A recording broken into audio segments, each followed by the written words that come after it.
At the beginning of this module, you met Mr. Carter, who was confused about his students' inconsistent performance on their assignments. You've had the opportunity to learn about implementing strategies and how they can help students like Mr. Carter's to improve their academic performance.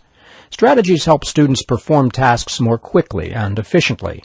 Years of research have proven that strategies can improve the performance of all students, including students with learning disabilities. Specifically, you learned about the 6 steps used for strategy instruction developed by Karen Harris and Steve Graham. While each step is important, they can be reordered or combined. Each step should be practiced and reviewed along the way. The first step is to assess students' background knowledge. Before students can learn a particular strategy, they must have the necessary skills or knowledge to perform the strategy. The second step is to discuss the strategy with the students. Explain the need for the strategy and how it will help. Then explain the strategy to the students.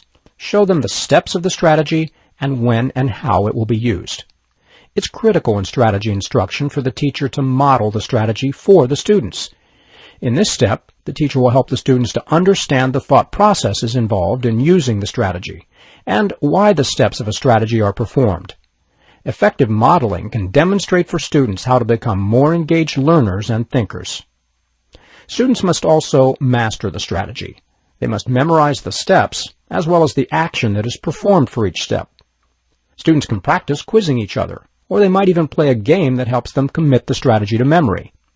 Teachers must continually support the strategy. We compared this to learning to ride a bike. The teacher provides a lot of help in the beginning as the students are first learning to use the strategy, and then gradually lets the students perform the strategy more and more on their own.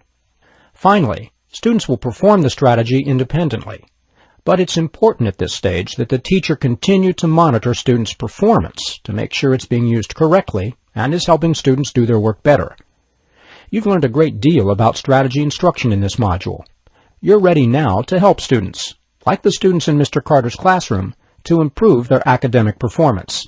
Strategies work because they enable students to use their knowledge to perform tasks.